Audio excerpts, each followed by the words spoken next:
साथियों नमस्कार। स्वागत है आपका एक बार फिर से सांवरिया एवं मित्र सीकेबी यूट्यूब चैनल पर। मित्रों, मिलते हैं आज एक नई और अपडेट के साथ में। साथियों, लेवल 2 और लेवल 1 सभी विषयों का परिणाम आने के पश्चात आज दस्तावेज सत्यापन की चेकलिस्ट डाल दी गई है। हाँ साथियों, दस्तावेज सत्यापन की चेकलिस्ट डाल दी गई है। इस चेकलिस्ट को आपको प्रिंट निकलवाना है और प्रिंट निकलवा कर इसके अनुसार आपको अपने सभी दस्तावेजों के 2 सेट तैयार कर लेने हैं। और जानकारी दे दूं आपको कि 27-28 तारीख से दस्तावेज सत्यापन का कार्य शुरू हो जाएगा। इसके पहले आपको साला दर्पण पोर्टल पर ऑनलाइन सबमिट करने हैं अपने सारे सभी डॉक्यूमेंट्स। हाँ साथियों, साला दर्पण पोर्टल पर आपका अपना आईडी और पासवर्ड बनेगा। उस आईडी पासवर्ड पर आपके सभी जो दस्तावेज़ हैं वो सभी दस्तावेज़ अपलोड होंगे और उसी आईडी पासवर्ड की मदद से जब विभाग द्वारा आपको 27-28 तारीख को होने वाले डॉक्यूमेंट वेरिफिकेशन की सूची जानकारी उस पर दी जाएगी, जहां से आप जानकारी प्राप्त कर पाएंगे। तो साथियों, जो सूची डाली गई है उस सूची के बारे में चर्चा कर लेते हैं।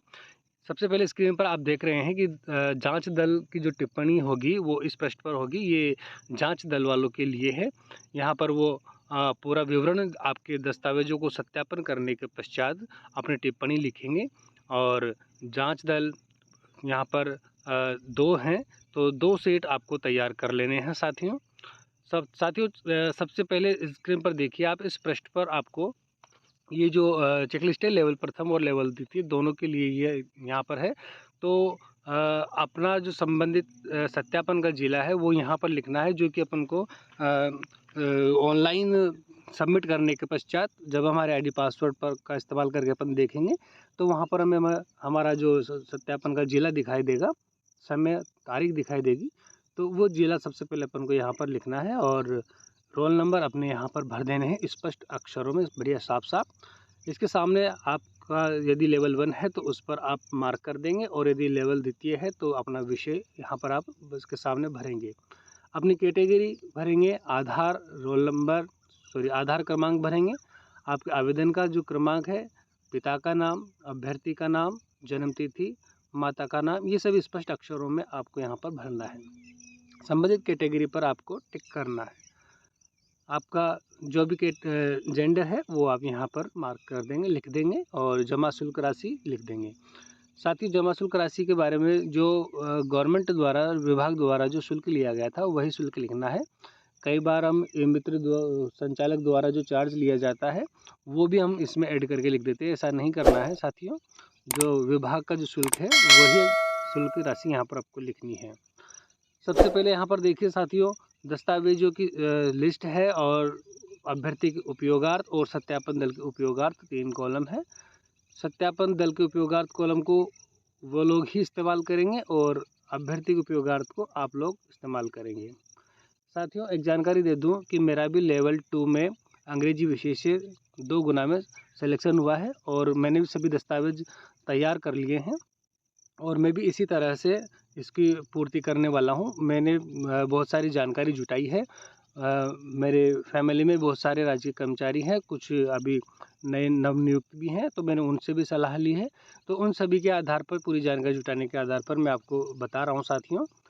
सबसे पहले ऑनलाइन आवेदन की प्रति जो हमारे पास है, आवेदन करते समय जो प्रिंट मित्र वाले ने जो हमको दिया था वो आवेदन प्रति हमको सबसे पहले रखनी है और उसी के संलग्न संख्या पर नंबर 1 लिख देना है और स्व प्रमाणित है या नहीं है, ये हाँ या ना अगले वाले कॉलम में लिख देना है।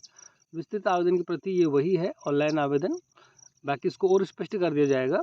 आधार कार्ड की प्रति आपको लगानी है, माध्यमिक शिक्षा की अंक तालिका एवं प्रमाण पत्र। साथियों, कुछ वर्षों में ये जो 10वीं और 12वीं की बोर्ड परीक्षा है उसका अंक तालिका और उसकी जो प्रमाण पत्र है वो अलग अलग भी था और एक भी था, तो उस हिसाब से आपको यहाँ पर मार्क कर देने हैं। तो उच्च माध्यमिक में 12वीं की लगा देनी है और उच्च माध्यमिक परीक्षा के आपको पूर्णांक, प्राप्तांक, प्रतिशत स्पष्ट लिखने हैं। इसी तरह से स्नातक या उसके समकक्ष कोई परीक्षा है तो उसके सेमेस्टरों की अंक तालिका, उपाधि लिखनी है। इसी तरह उनके पूर्णांक, प्राप्तांक और प्रतिशत आपको यहाँ पर मेंशन करने हैं।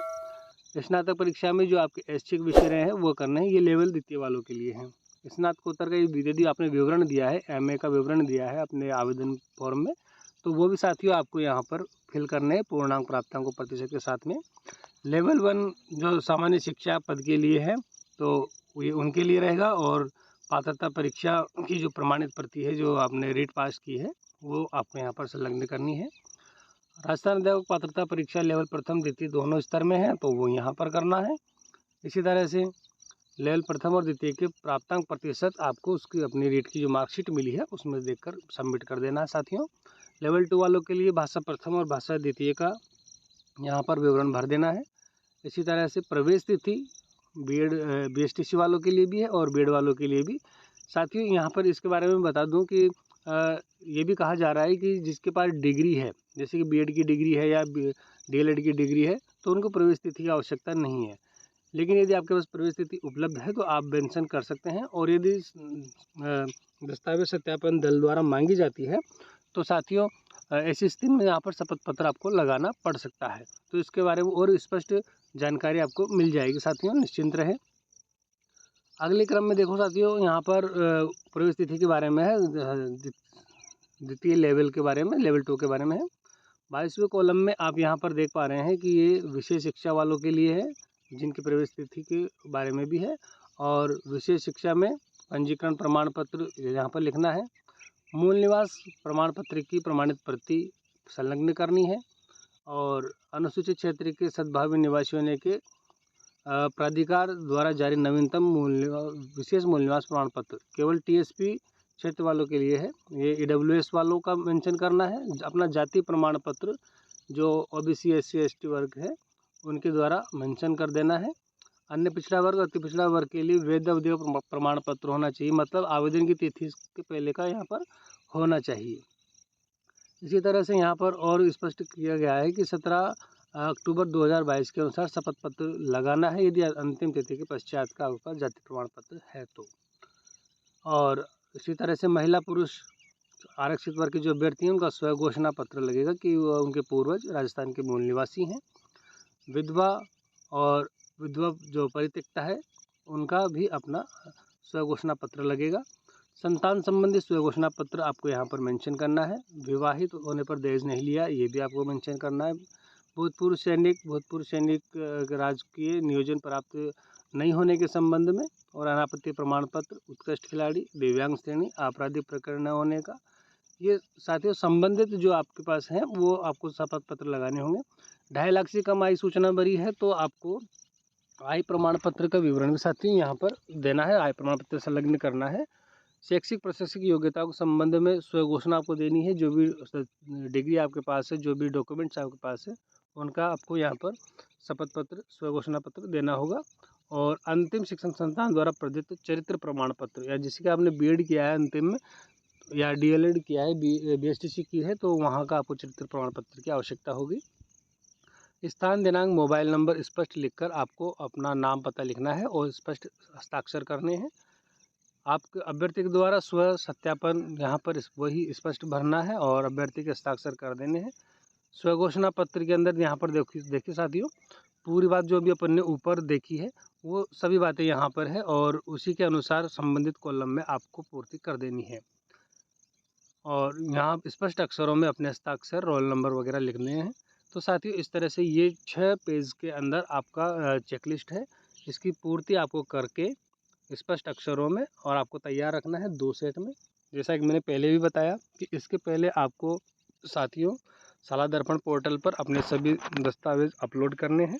उसी के अनुसार आपको आपके आईडी पासवर्ड पर आपको डॉक्यूमेंट वेरिफिकेशन के लिए जिला अलॉट किया जाएगा। वहाँ पर संबंधित तिथि, समय और दिनांक पर आपको पहुँचना है।